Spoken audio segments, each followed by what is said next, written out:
മരച്ചുവട്ടിൽ വെപ്രാളത്തോടെ ഇരിക്കുന്ന ഭരതന്റെ ഇരുവശങ്ങളിൽ നിന്നും കുറേയേറെ വള്ളികൾ ഇഴഞ്ഞു നീങ്ങി അയാളുടെ 2 കൈകളെയും കാലുകളെയും ബന്ധിയാക്കി.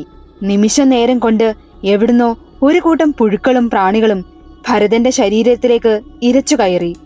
ആ പുഴുക്കൾ തന്റെ വായുടെ അഗ്രം വരെ വന്നതും അയാൾ വായും കണ്ണും ഒരുപോലെ അടച്ചുകിടന്നു.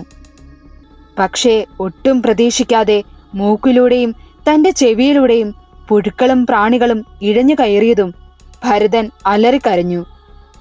ആ ഭൂമി മുഴുവൻ കുലുങ്ങുന്നത് പോലെ അത്രമേൽ ആഴത്തിലായിരുന്നു ഭരതൻ അലറിക്കരഞ്ഞിരുന്നത്. ഒടുവിൽ ഭരതൻ കണ്ണുകൾ വലിച്ചു തുറന്നു. സ്വതന്ത്രമായ തന്റെ കൈകൾ കണ്ടതും വിശ്വസിക്കാനാവാതെ അയാൾ ശരീരമാസകലം ഒന്ന് നോക്കി. കുറച്ചു മുൻപ് തന്റെ ശരീരത്തിൽ തുളച്ചു കയറാൻ വിതുമ്പി നടന്ന പുഴുക്കളെയും പ്രാണികളെയും അയാൾക്ക് കാണാൻ സാധിച്ചിരുന്നില്ല. കൂടാതെ തന്റെ കാലുകളെയും കൈകളെയും ബന്ധിയാക്കിയ വള്ളികൾ അതും അപ്രത്യക്ഷമായി പോയിരുന്നു. ആഞ്ഞു വീശിയ കൊടുങ്കാറ്റും നായ്ക്കളുടെ കൂകലും ഒന്നും ഇപ്പൊ ഉണ്ടായിരുന്നില്ല. നിലാവിന്റെ വെട്ടം വീണ്ടും ആ ഭൂമിയിൽ പതിച്ചു നിന്നു. ആ വെളിച്ചത്തിൽ പറമ്പിലെ വഴികൾ ഭരതന് മുന്നിൽ തെളിഞ്ഞു നിന്നു. എന്റെ ദേവി, എനിക്കിതൊക്കെ തോന്നിയതാണോ? പക്ഷെ ആ വേദന അത് ഞാൻ അനുഭവിച്ചതല്ലേ? ഒന്നും മനസ്സിലാവുന്നില്ലല്ലോ ദേവി. ഭരതന്റെ ചിന്തകളെ തടഞ്ഞുകൊണ്ട് വീണ്ടും ആ ശബ്ദം മുഴങ്ങി നിന്നു. വീണ്ടും പ്രകൃതിയുടെ കളികൾ ആരംഭിക്കാനും തുടങ്ങി. നിലാവിന്റെ വെട്ടം മങ്ങിത്തുടങ്ങി. ആരാ ആരാ അത്? എന്നെ ഭയപ്പെടുത്താതെ ആരായാലും മുന്നിലേക്ക് വരിക. പെട്ടെന്ന് ഭരതന്റെ മുന്നിൽ ഒരു രൂപം തെളിഞ്ഞു നിന്നു. ചുവന്ന ബ്ലൗസും അതേ ചുവന്ന കരയിലുള്ള സെറ്റ് സാരിയും ധരിച്ച് അതീവ സുന്ദരിയായ ഒരു പെൺകുട്ടി. കൊടുങ്കാറ്റിൽ അവളുടെ കാർക്കൂന്തലുകൾ പാറിപ്പറക്കാൻ തുടങ്ങി. പാറക്കല്ലുകളിൽ ശില്പി കൊത്തിവെച്ച പോലെയുള്ള മേനിയഴക്.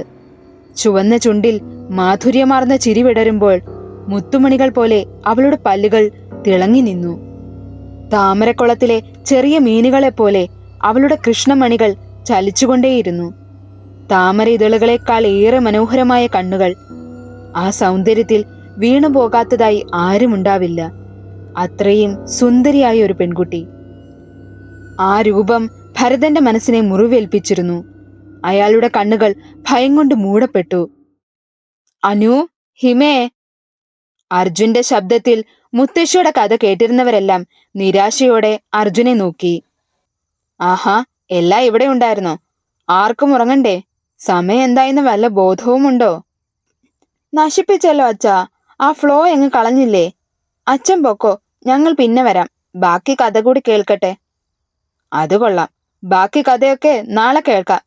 ഇപ്പോ എന്റെ പൊന്നുമക്കള് വന്ന് കിടന്നുറങ്ങിക്കേ. ഞാൻ വരത്തില്ല. മുത്തശ്ശി, ബാക്കി കഥ പറ. അനു വസുന്ധരെ കെട്ടിപ്പിടിച്ചുകൊണ്ട് ചോദിച്ചതും അവിടേക്ക് ഇന്ദ്രനും നകുലനും എത്തിയിരുന്നു. മഹി, പ്രിയേ, നമുക്ക് ഉറങ്ങണ്ടേ? നിന്റെ അമ്മ വഴക്ക് പറയുമേ. അച്ഛാ പ്ലീസ്, ഞാൻ കഥ കേട്ടിട്ട് വരാം. മതി മതി, കഥയൊക്കെ മുത്തശ്ശി നാളെ പറഞ്ഞു തരും. മുത്തശ്ശിക്കും വയ്യാത്തതല്ലേ. അപ്പോ എന്റെ മക്കൾ മുത്തശ്ശിയെ ശല്യം ചെയ്യരുത്. പക്ഷേ എത്ര ശ്രമിച്ചിട്ടും കുട്ടികൾ ആരും അവിടെ നിന്ന് പോകാൻ കൂട്ടാക്കിയില്ല. മക്കളെ, ഇന്ന് ഇത്രയും മതി. സമയം ഒരുപാടായില്ലേ. ബാക്കി നാളെ പറഞ്ഞു തരാം. മക്കള് ചെന്നുറങ്ങ്. മുത്തശ്ശിക്കും ഉറക്കം വരുന്നുണ്ട്. അതെ, പിള്ളേരെല്ലാം പോയി കിടന്നുറങ്ങിക്കേ. ബാക്കി കഥയൊക്കെ മുത്തശ്ശിയോട് ചോദിച്ച് മനസ്സിലാക്കിയിട്ട് ഞങ്ങൾ നാളെ പറഞ്ഞു തരാം. ചെല്ലുപോക്കോ. ആദി ഓരോരുത്തരെയായി കട്ടിലിൽ നിന്നും താഴേക്ക് ഇറക്കി നിർത്തി. കൂട്ടത്തിൽ വേദയും വൃന്ദയും അതിഥിയും ആദിയുടെ കൂടെ ചേർന്നു. അയ്യടാ, നിങ്ങളോടും കൂടിയാ പറഞ്ഞത് പോയി കിടക്കാൻ. അർജുൻ ആദിയുടെ കയ്യിൽ പിടിച്ചെഴുന്നേൽപ്പിച്ചുകൊണ്ട് പറഞ്ഞു. വല്യച്ഛ, ഞങ്ങൾ പിന്നെ പൊക്കോളാം. പക്ഷേ വേദയുടെ വാക്കുകളും അർജുൻ കേൾക്കാൻ കൂട്ടാക്കിയില്ല. അവരെ 4 പേരെയും ഒപ്പം കുട്ടികളെയും കൊണ്ട് അർജുനും ഇന്ദ്രനും നകുലനും വസുന്ധരയുടെ മുറിയിൽ നിന്നും പുറത്തിറങ്ങിയിരുന്നു. ഒരു ചിരിയോടെ അവർ പോയ വഴിയെ നോക്കിയതിനു ശേഷം വസുന്ധര കിടന്നുറങ്ങി. പിറ്റേന്ന് രാവിലെ വസുന്ധര തന്റെ മക്കളെയും കൊച്ചുമക്കളെയും കൂട്ടി ശ്രീലകത്തേക്ക് യാത്ര തിരിച്ചു. അവരുടെ ഒപ്പം വേദയും പോയിരുന്നു. ശ്രീലകത്തേക്കെത്തിയ വസുന്ധരയുടെ മനസ്സ് കുറച്ചേറെ വർഷങ്ങൾ പിന്നോട്ട് സഞ്ചരിച്ചു. തന്റെ ബാല്യകാലവും കൗമാരവും യൗവനവും അങ്ങനെയെല്ലാം വസുന്ധരയുടെ മനസ്സിൽ തെളിഞ്ഞു നിന്നു. ആ ഓർമ്മയിൽ ചെറിയൊരു വിങ്ങൽ അവളിൽ അനുഭവപ്പെട്ടു. അറിയാതെ അവളുടെ കണ്ണുകൾ ഈറനണിഞ്ഞു. അർജുൻ വസുന്ധരയെ ചേർത്തു പിടിച്ചു. ഉമ്മറത്ത് ഒരു ചാരുകസേരയിലിരിക്കുന്ന ആനന്ദിലേക്കായിരുന്നു പിന്നീട് വസുന്ധരയുടെ ശ്രദ്ധ. അവർ ആനന്ദിന്റെ അടുത്തേക്ക് നടന്നു. വാർദ്ധക്യത്തിന്റെ സൂചകം വളരെ വ്യക്തമായി തന്നെ അയാളിൽ കാണാൻ കഴിഞ്ഞിരുന്നു. ചുക്കിച്ചുളിഞ്ഞ ചർമ്മം. ഇരു കണ്ണുകളും അടച്ച് പതിയെ ഉറങ്ങുകയായിരുന്നു അയാൾ. ഉറക്കത്തിലും ശ്വാസമെടുക്കാൻ നന്നേ പ്രയാസപ്പെടുന്നത് പോലെ വസുന്ധരയ്ക്ക് തോന്നി. വസുന്ധര ആനന്ദിന്റെ അടുത്തായി വന്നു നിന്നു. ആനന്ദേട്ടാ. തന്റെ ചൂട് കൈകളിൽ പെട്ടെന്നൊരു തണുപ്പ് അനുഭവപ്പെട്ടപ്പോൾ അയാൾ കണ്ണുകൾ നന്നേ പ്രയാസപ്പെട്ടു തുറന്നു. വസുന്ധരയെ കണ്ടതും ആ വൃദ്ധന്റെ മനസ്സ് സന്തോഷിച്ചു. മോളെ വസു. അയാൾ തന്റെ അനുജത്തിയെ മാറോട് ചേർത്തു പിടിച്ചു. മുറ്റത്ത് ആരോ വന്നു എന്ന് മനസ്സിലാക്കിയ ആനന്ദിന്റെ ഭാര്യ ഇന്ദു ഉമ്മറത്തേക്ക് വന്നു. ചേട്ടന്റെയും അനിയത്തിയുടെയും സ്നേഹപ്രകടനം കണ്ടപ്പോൾ തന്നെ അവളുടെ കണ്ണുകളും സന്തോഷം കൊണ്ട് നനഞ്ഞു. ഇന്ദുവിനെ കണ്ട അർജുനും അഞ്ജലിയും അവരുടെ അടുത്തേക്ക് ഓടിച്ചെന്നു. തന്റെ മക്കളെപ്പോലെ തന്നെ ഇന്ദു അവരെ ചേർത്തു നിർത്തി. അപ്പോഴാണ് വസുന്ധര ഇന്ദുവിനെ ശ്രദ്ധിക്കുന്നത്.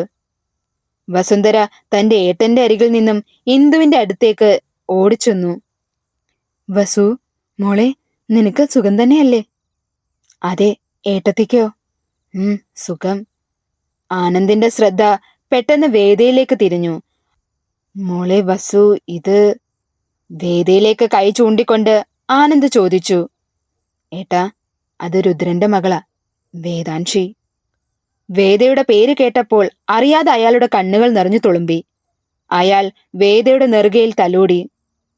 പിന്നീട് അയാളുടെ ശ്രദ്ധ ചെന്നെത്തിയത് ആദിയിലേക്കായിരുന്നു. മോനെ ആദി. ആനന്ദ് അവനെ മാറോട് ചേർത്ത് വെച്ചു. അവരുടെ ചുറ്റിലും നിൽക്കുന്ന മറ്റു കുരുന്നുകളെ കണ്ടപ്പോൾ ആനന്ദ് അവരുടെ ഓരോരുത്തരുടെയും പേര് ചേർത്ത് വിളിച്ചു. അല്ല, ഇവരുടെ പേരൊക്കെ എങ്ങനെ അറിയാം? ഇവർ ജനിച്ചതിന് ശേഷം ആദ്യമായിട്ടാണ് ഇവിടേക്ക് വരുന്നത്. പിന്നെങ്ങനെയാ? വിശ്വ ഇവിടെ ഇടയ്ക്കിടയ്ക്ക് വരുമായിരുന്നു വസു. അവന്റെ ഫോണിൽ ഇവരുടെയൊക്കെ ഫോട്ടോകൾ ഉണ്ടായിരുന്നു. അതെല്ലാം ഞങ്ങൾക്ക് കാണിച്ചു തന്നു. പിന്നെ നീ വിളിക്കുമ്പോ പറയുമായിരുന്നില്ലേ ഇവരെക്കുറിച്ച്? അതുകൊണ്ട് നേരിട്ട് കണ്ടിട്ടില്ലെങ്കിലും എല്ലാവരെയും ഞങ്ങൾക്ക് വ്യക്തമായി അറിയാം. മക്കള് വാ, നമുക്ക് അകത്തേക്ക് ഇരിക്കാം. ഇന്ദു അവരെയും കൂട്ടി അകത്തേക്ക് കയറി. ചായകുടിയും പലഹാരങ്ങളും ഒക്കെ കഴിച്ച് കുട്ടികളും ആദിയും വേദയും കൂടി ശ്രീലകൻ ചുറ്റിക്കാണുന്ന തിരക്കിലായിരുന്നു. ചെറിയ കുളക്കടവും തറവാടിന്റെ ഒരറ്റത്തായി കാണുന്ന സർപ്പക്കാവും എല്ലാം അവർ നോക്കിക്കണ്ടു. അവരെല്ലാം ആ കുളക്കടവിൽ പടികളിൽ സ്ഥാനമുറപ്പിച്ചിരുന്നു. ആദി ഇവിടെ വന്നിട്ടുണ്ടോ? വന്നിട്ടുണ്ട്, കുഞ്ഞിലെ. പക്ഷേ എനിക്കൊന്നും ഓർമ്മയില്ല. അന്ന് ഞാൻ കുഞ്ഞായിരുന്നല്ലോ. മുത്തശ്ശിയുടെ വല്യേട്ടനും ഏട്ടത്തിയും ഒരു അപകടത്തിൽ മരിച്ചു പോയിരുന്നു. അന്ന് അച്ഛന്റെയും അമ്മയുടെയും കൂടെ ഇവിടെ വന്നിരുന്നു എന്ന് മുത്തശ്ശി പറഞ്ഞിട്ടുണ്ട്. പക്ഷേ എനിക്കതൊന്നും ഓർമ്മ കൂടിയില്ല. നിങ്ങളെപ്പോലെ ഞാനും ഇതൊക്കെ ആദ്യമായിട്ടാ കാണുന്നത്. ശരിക്കും ഇതൊക്കെ കാണുമ്പോ മനസ്സിന് എന്തെന്നില്ലാത്തൊരു സന്തോഷം. മനസ്സും ശരീരവും ഒരുപോലെ കുളിരു കോരുന്ന പ്രതീതി, അല്ലേ ആദി? വേദയുടെ വാക്കുകൾ അവനും ശരിവച്ചിരുന്നു. അവൾ തന്റെ കാലുകൾ മെല്ലെ വെള്ളത്തിലേക്കിട്ടിരുന്നു. വെള്ളത്തിലെ ചെറിയ മീനുകൾ അവളുടെ കാലുകളിൽ ഇക്കിളിയാക്കിക്കൊണ്ടിരുന്നു. അതിനിടയിൽ മറ്റാരോ തന്റെ കാലിനെ തഴുകുന്നത് പോലെ തോന്നിയ വേദ തന്റെ കാലുകളിൽ നോക്കി. അത് ആദിയുടെ കാലുകളായിരുന്നു. ആദി അവളെ നോക്കി കണ്ണു ചിമ്മി കാണിച്ചു. ഹിമാനു, മതി, കാലുവഴുതി വീഴും, ഇങ്ങ് വന്നേ. ഏട്ടാ, നമുക്ക് ഇവിടെ നിന്ന് പോകാം. ഇതുങ്ങള് രണ്ടുപേരും നമുക്ക് പണി ഉണ്ടാക്കി തരും. വാ പോകാം. അതിഥി പറഞ്ഞതനുസരിച്ച് ഹിമയെയും അനുവിനെയും കൂട്ടി അവർ കുളക്കടവിൽ നിന്നും പോയിരുന്നു. വസു, അർജുന്റെ മക്കളടക്കം എല്ലാവരും നല്ല രീതിയിൽ മലയാളം സംസാരിക്കുന്നുണ്ടല്ലോ. ശരിക്കും എനിക്ക് അത്ഭുതം തോന്നി. ഇവിടേക്ക് അവർ ഇതുവരെ വന്നിട്ട് കൂടിയില്ല. ആദ്യ പോലും കുഞ്ഞിലെ ഒറ്റ തവണ വന്നതല്ലേ. അവരൊക്കെ പഠിച്ചതും വളർന്നതുമൊക്കെ പുറത്തായിരുന്നില്ലേ. എന്നിട്ടും ഇത്ര നന്നായി എങ്ങനെയാ ഇവർ മലയാളം സംസാരിക്കുന്നത്? അതെ, എനിക്കും ആശ്ചര്യം തോന്നി ആ കാര്യത്തിൽ. ഹരിതമോളെ, എങ്ങനെയാ നിങ്ങൾ ഇവരെ പഠിപ്പിച്ചത്? ഞങ്ങളെക്കാളേറെ അമ്മയാണ് അവരെ മലയാളം പഠിപ്പിച്ചത്.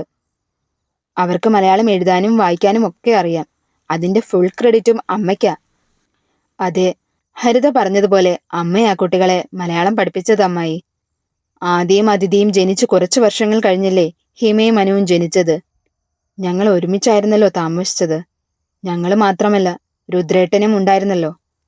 അമ്മ കഥകളിലൂടെയും കവിതകളിലൂടെയും ഒക്കെ കുട്ടികളെ മലയാളം പഠിപ്പിച്ചു. പിന്നെ ആദിയും അതിഥിയും കുറച്ചു വളർന്നു കഴിഞ്ഞപ്പോ ഞങ്ങൾ മാറി താമസിച്ചു. പിന്നെ ഇടയ്ക്ക് അമ്മ ഞങ്ങളുടെ കൂടെ വന്ന് നിൽക്കില്ലേ. ഇപ്പോ ഞങ്ങളെക്കാൾ ഏറെ നന്നായി മലയാളം അവർക്കറിയാം. അത് നന്നായി വസു. ഇവിടെ എന്റെ കൊച്ചുമക്കളുടെ അടുത്ത് സംസാരിക്കാൻ നന്നേ വളരെ പ്രയാസമാ. അവര് കൂടുതലും ഇംഗ്ലീഷാ സംസാരിക്കുന്നത്. മലയാളം അത്രയ്ക്ക് അങ്ങോട്ട് വശമില്ല. ഏട്ടന് ഇംഗ്ലീഷൊക്കെ അറിയാലോ? അറിയാം. എങ്കിലും ഇപ്പോഴത്തെ പുതിയ കുട്ടികളൊക്കെ എല്ലാം ചുരുക്കിയല്ലേ പറയുന്നത്. അതൊക്കെ നമുക്ക് മനസ്സിലാകൂ. ആനന്ദ് മെല്ലെ ചിരിച്ചു. അത് ശരിയാ. അല്ല, അമ്മായിയും അമ്മാവനും എന്താ ഇങ്ങ് തിരിച്ചു പോന്നത്? അവരുടെ കൂടെ അവിടെ നിൽക്കാമായിരുന്നില്ലേ? നിൽക്കാമായിരുന്നു. പക്ഷേ ഈ നാടും തറവാടും എന്റെ മനസ്സിനെ വല്ലാതെ വിഷമിപ്പിച്ചു. അവിടെ നിൽക്കുമ്പോഴും എന്റെ മനസ്സ് ഇവിടെ തന്നെ ആയിരുന്നു. ഇന്ദുവിനും അങ്ങനെ തന്നെ. പിന്നെ ഞങ്ങൾ ഒരുമിച്ചെടുത്ത തീരുമാനമാണ് ഇവിടേക്ക് വരാമെന്ന്. മക്കളൊന്നും ആദ്യം സമ്മതിച്ചില്ല. പിന്നെ ഞങ്ങളുടെ ആഗ്രഹം അവർ മനസ്സിലാക്കിയതുകൊണ്ട് അവരും സമ്മതം മൂളി.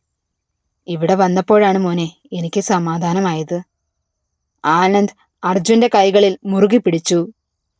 അവൻ മെല്ലെ ആ വിരലുകളെ തഴുകി ഒന്ന് ചിരിച്ചു. അല്ല, രുദ്രൻ വന്നില്ലേ വസു? ഇല്ലേട്ടാ, അവന്... വസുന്ധര ബാക്കി പറയാൻ കഴിയാതെ തല കുനിച്ചു. അതിന് ആനന്ദ് മൂളുക മാത്രം ചെയ്തു.